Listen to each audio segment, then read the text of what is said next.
السلام علیکم ورحمۃ اللہ وبرکاتہ۔ سیرت النبی صلی اللہ علیہ وسلم، باب نمبر 7، یہ غالب آئے گا۔ حضرت حلیمہ سعدیہ رضی اللہ تعالی عنہ فرماتی ہیں، میں پریشانی کی حالت میں مکہ پہنچی۔ آپ کے دادا عبد المطلب کے پاس پہنچتے ہی میں نے کہا، میں آج رات محمد کو لے کر آ رہی تھی۔ جب میں بالائی علاقے میں پہنچی تو وہ اچانک کہیں گم ہو گئے۔ اب خدا کی قسم میں نہیں جانتی وہ کہاں ہیں۔ عبد المطلب یہ سن کر فوراً کعبہ کے پاس کھڑے ہو گئے۔ انہوں نے آپ کے مل جانے کے لیے دعا کی، پھر آپ کی تلاش میں روانہ ہوئے۔ ان کے ساتھ ورقہ بن نوفل بھی تھے۔ غرض دونوں تلاش کرتے کرتے تہامہ کی وادی میں پہنچے۔ ایک درخت کے نیچے انہیں ایک لڑکا کھڑا نظر آیا۔ اس درخت کی شاخیں بہت گھنی تھیں۔ عبد المطلب نے پوچھا، لڑکے تم کون ہو؟ حضور صلی اللہ علیہ وسلم چونکہ اس وقت تک قد نکال چکے تھے، اس لیے عبد المطلب پہچان نہ سکے۔ آپ کا قد تیزی سے بڑھ رہا تھا۔ جواب میں آپ نے فرمایا، میں محمد بن عبداللہ بن عبد المطلب ہوں۔ یہ سن کر عبد المطلب بولے، تم پر میری جان قربان، میں ہی تمہارا دادا عبد المطلب ہوں۔ پھر انہوں نے آپ کو اٹھا کر سینے سے لگایا اور رونے لگے۔ آپ کو گھوڑے پر اپنے آگے بٹھایا اور مکہ کی طرف چلے۔ گھر آ کر انہوں نے بکریاں اور گائیں ذبح کیں اور مکے والوں کی دعوت کی۔ آپ کے مل جانے کے بعد حضرت حلیمہ سعدیہ حضرت آمنہ کے پاس آئیں تو انہوں نے پوچھا، حلیمہ اب آپ بچے کو کیوں لے آئیں؟ آپ کی تو خواہش تھی کہ یہ ابھی آپ کے پاس اور رہے۔ انہوں نے جواب دیا، یہ اب بڑے ہو گئے ہیں اور اللہ کی قسم میں اپنی ذمہ داری پوری کر چکی ہوں۔ میں خوف محسوس کرتی رہتی ہوں کہیں انہیں کوئی حادثہ نہ پیش آ جائے، لہٰذا انہیں آپ کے سپرد کرتی ہوں۔ حضرت آمنہ کو یہ جواب سن کر حیرت ہوئی، بولی، مجھے سچ سچ بتاؤ ماجرا کیا ہے؟ تب انہوں نے سارا حال کہہ سنایا۔ حلیمہ سعدیہ رضی اللہ تعالی عنہا نے دراصل کئی عجیب و غریب واقعات دیکھے تھے۔ ان واقعات کی وجہ سے وہ بہت پریشان ہو گئی تھیں۔ پھر سینہ مبارک چاک کیے جانے والا واقعہ پیش آیا تو وہ آپ کو فوری طور پر واپس کرنے پر مجبور ہوئیں۔ وہ چند واقعات حضرت حلیمہ رضی اللہ تعالی عنہا اس طرح بیان کرتی ہیں، ایک مرتبہ یہودیوں کی ایک جماعت میرے پاس سے گزری۔ یہ لوگ آسمانی کتاب تورات کو ماننے کا دعویٰ کرتے تھے۔ میں نے ان سے کہا، کیا آپ لوگ میرے اس بیٹے کے بارے میں کچھ بتا سکتے ہیں؟ ساتھ ہی میں نے حضور اکرم صلی اللہ علیہ وسلم کی پیدائش کے بارے میں انہیں تفصیلات سنائیں۔ یہودی تفصیلات سن کر آپس میں کہنے لگے، اس بچے کو قتل کر دینا چاہیے۔ یہ کہہ کر انہوں نے پوچھا، کیا یہ بچہ یتیم ہے؟ میں نے ان کی بات سن لی تھی کہ وہ ان کے قتل کا ارادہ کر رہے ہیں، سو میں نے جلدی سے اپنے شوہر کی طرف اشارہ کرتے ہوئے کہا، نہیں یہ رہے اس بچے کے باپ۔ تب انہوں نے کہا، اگر یہ بچہ یتیم ہوتا تو ہم ضرور اسے قتل کر دیتے۔ یہ بات انہوں نے اس لیے کہی کہ انہوں نے پرانی کتابوں میں پڑھ رکھا تھا کہ ایک آخری نبی آنے والے ہیں، ان کا دین سارے عالم میں پھیل جائے گا، ہر طرف ان کا بول بالا ہوگا، ان کی پیدائش اور بچپن کی یہ علامات ہوں گی اور یہ کہ وہ یتیم ہوں گے۔ اب چونکہ ان سے حلیمہ سعدیہ نے یہ کہہ دیا کہ یہ بچہ یتیم نہیں ہے تو انہوں نے خیال کر لیا کہ یہ وہ بچہ نہیں ہے۔ اس طرح انہوں نے بچے کو قتل کرنے کا ارادہ ترک کر دیا۔ اسی طرح ان کے ساتھ یہ واقعہ پیش آیا، ایک مرتبہ وہ آپ کو عکاظ کے میلے میں لے آئیں۔ جاہلیت کے دور میں یہاں بہت مشہور میلہ لگتا تھا۔ یہ میلہ طائف اور نخلا کے درمیان میں لگتا تھا۔ عرب کے لوگ حج کرنے آتے تو شوال کا مہینہ اس میلے میں گزارتے، کھیلتے کودتے اور اپنی بڑائیاں بیان کرتے۔ حلیمہ سعدیہ رضی اللہ تعالی عنہ کہتی ہیں، آپ کو لیے بازار میں گھوم رہی تھی کہ ایک کہن کی نظر آپ پر پڑی۔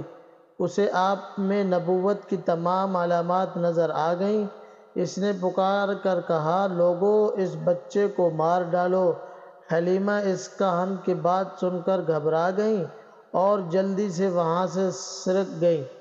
اسی طرح اللہ تعالیٰ نے حضور صلی اللہ علیہ وسلم کی حفاظت فرمائی۔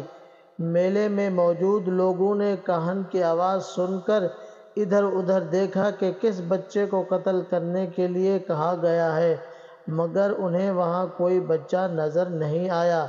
اب لوگوں نے کہن سے پوچھا، کیا بات ہے، آپ کس بچے کو مار ڈالنے کے لیے کہہ رہے ہیں؟ اس نے ان لوگوں کو بتایا، میں نے ابھی ایک لڑکے کو دیکھا ہے، معبودوں کی قسم وہ تمہارے دین کے ماننے والوں کو قتل کرے گا، تمہارے بتوں کو توڑے گا اور وہ تم سب پر غالب آئے گا۔ یہ سن کر لوگ آپ کی تلاش میں ادھر ادھر دوڑے لیکن ناکام رہے۔ حلیمہ سعدیہ رضی اللہ تعالی عنہ آپ صلی اللہ علیہ وسلم کو لیے واپس آ رہی تھیں کہ ذی الحجاج سے ان کا گزر ہوا۔ یہاں بھی میلہ لگا ہوا تھا۔ اس بازار میں ایک نجومی تھا۔ لوگ اس کے پاس اپنے بچوں کو لے کر آتے تھے۔ وہ بچوں کو دیکھ کر ان کی قسمت کے بارے میں اندازے لگاتا تھا۔ حلیمہ سعدیہ رضی اللہ تعالی عنہ اس کے نزدیک سے گزری تو نجومی کی نظر حضور اکرم صلی اللہ علیہ وسلم پر پڑی۔ نجومی کو آپ صلی اللہ علیہ وسلم کی مہر نبوت نظر آ گئی، ساتھ ہی آپ صلی اللہ علیہ وسلم کی آنکھوں کی خاص سرخی اس نے دیکھ لی۔ وہ چلا اٹھا، اے عرب کے لوگو، اس لڑکے کو قتل کر دو، یہ یقیناً تمہارے دین کے ماننے والوں کو قتل کرے گا، تمہارے بتوں کو توڑے گا اور تم پر غالب آئے گا۔ یہ کہتے ہوئے وہ آپ کی طرف جھپٹا، لیکن اسی وقت وہ پاگل ہو گیا اور اسی پاگل پن میں مر گیا۔ ایک اور واقعہ سیرت ابن ہشام میں ہے کہ حبشہ کے عیسائیوں کی ایک جماعت حضور اکرم صلی اللہ علیہ وسلم کے پاس سے گزری۔ اس وقت آپ صلی اللہ علیہ وسلم حلیمہ سعدیہ رضی اللہ تعالی عنہ کے ساتھ تھے اور وہ آپ کو آپ کی والدہ کے حوالے کرنے جا رہی تھی۔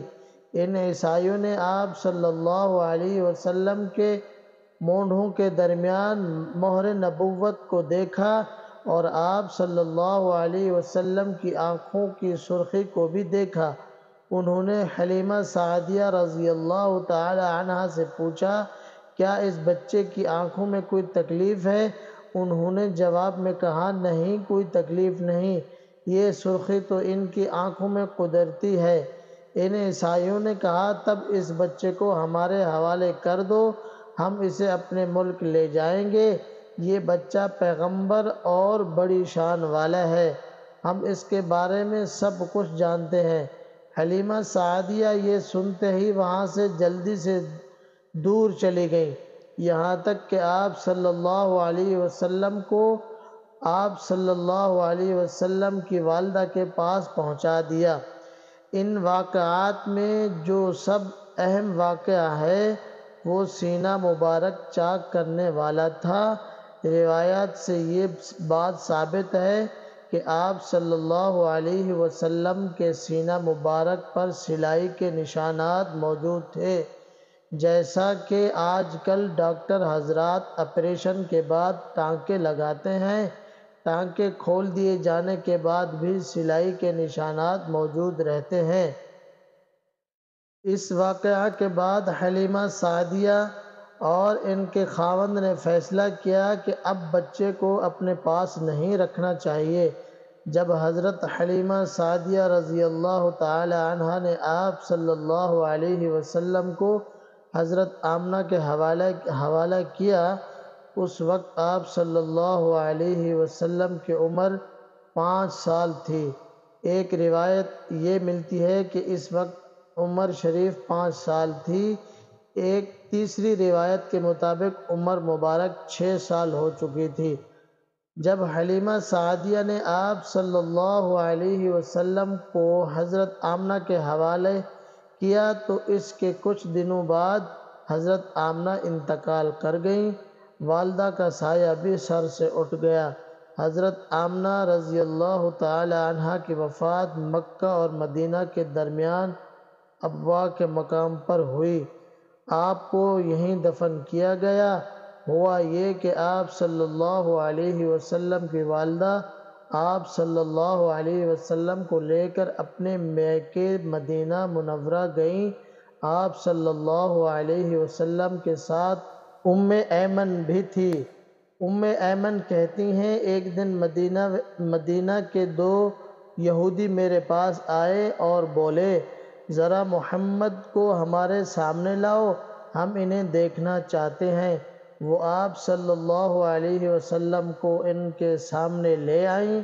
انہوں نے اچھی طرح دیکھا، پھر ایک نے اپنے ساتھی سے کہا، یہ اس امت کا نبی ہے اور یہ شہر ان کی ہجرت گاہ ہے، یہاں زبردست جنگ ہوگی، قیدی پکڑے جائیں گے۔ آپ صلی اللہ علیہ وسلم کی والدہ کو یہودیوں کی اس بات کا پتہ چلا تو آپ ڈر گئیں اور آپ صلی اللہ علیہ وسلم کو لے کر مکہ کی طرف روانہ ہوئیں، مگر راستے ہی میں ابوا کے مقام پر وفات پا گئیں۔